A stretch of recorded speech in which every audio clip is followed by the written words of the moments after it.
No warranty only guarantee 100% suggestion master.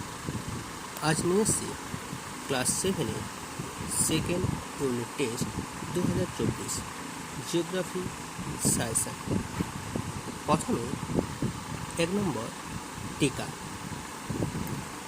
2 marks. 1 নম্বর দাগে জল বিভাজিকা কি? 2 নম্বর হামাদা। 3 নম্বর স্তূপ পর্বত। 4 নম্বর গ্রস্ত উপত্যকা।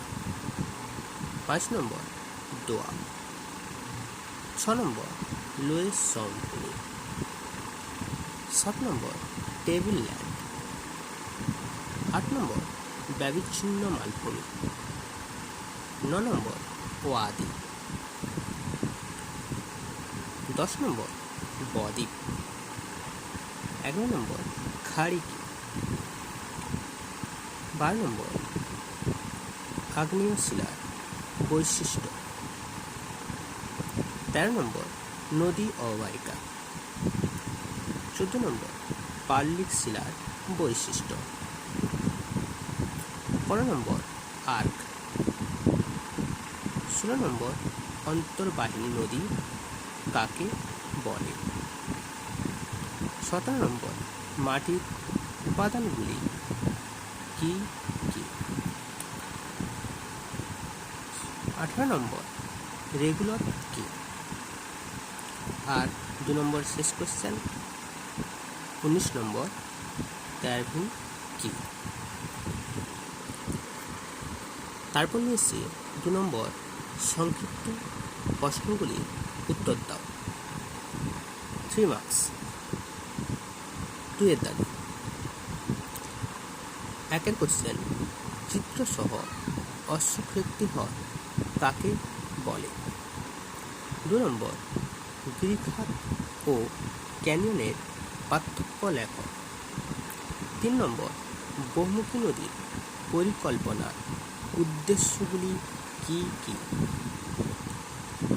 4 নম্বর মিশরকে নীল নদের দান বলা হয় কেন। 5 নম্বর আফ্রিকাকে অন্ধকারাচ্ছন্ন মহাদেশ বলা হয় কেন। 6 নম্বর নদীর মোহনায় বদ্বীপ সৃষ্টির কারণ লেখ। 7 নম্বর নিত্যবাহ নদী ও অনিত্যবাহ নদী পার্থক্য লেখ। 8 নম্বর আগ্নেয় শিলা ও পাললিক শিলার পার্থক্য লেখ। 9 নম্বর শিলা থেকে কিভাবে মাটির সৃষ্টি হয়। 10 নম্বর পর্বত ও মালভূমির পার্থক্য লেখ।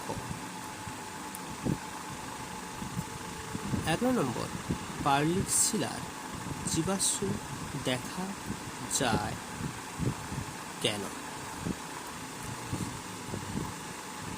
আর 12 নম্বর সবশেষ 3 নম্বরে সব নদীর মোহনায় বদ্বীপ সৃষ্টি হয় না কেন। এই ছিল 3 নম্বরে। এবারে 3 এর দাগে নিচের প্রশ্নগুলির উত্তর দাও। 5 মার্কস। 1 নম্বরে মানব জীবনের পর্বতের প্রভাব আলোচনা করো, মোস্ট ইম্পর্টেন্ট। 2 নম্বরে আফ্রিকা মহাদেশের সাভানা তৃণভূমি ও ভূমধ্যসাগরীয় উদ্ভিদ সম্পর্কে লেখ। 3 নম্বর নিম্নপ্রবাহে নদীর কাজের ফলে গঠিত যে কোনো 2টি ভূমিরূপ সম্পর্কে লেখ, মোস্ট ইম্পর্টেন্ট। 4 নম্বর নদীর উচ্চ প্রবাহে সৃষ্টি ভূমিরূপগুলি চিত্র ও উদাহরণ সহ আলোচনা করো। এই নিম্নপ্রবাহ নদীর কাজের ফলে গঠিত যে কোনো 2টি ভূমিরূপ সম্পর্কে লেখ ও নদীর উচ্চ প্রবাহে সৃষ্টি ভূমিরূপগুলি চিত্র ও উদাহরণ সহ আলোচনা করো।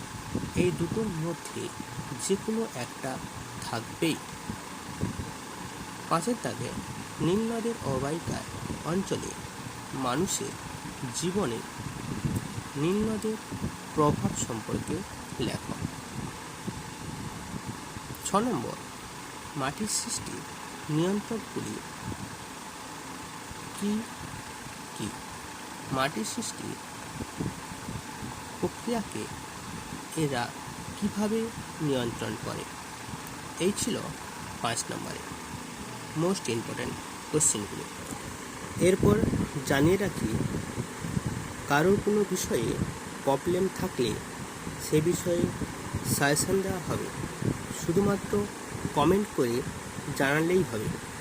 শুধু ক্লাস 7 নয়, 5 থেকে 10 পর্যন্ত সকল বিষয়ে সাজেশান দিয়ে থাকি, আর 100% সাজেশান লাগবেই লাগবে, এটা গ্যারেন্টি থাকলো।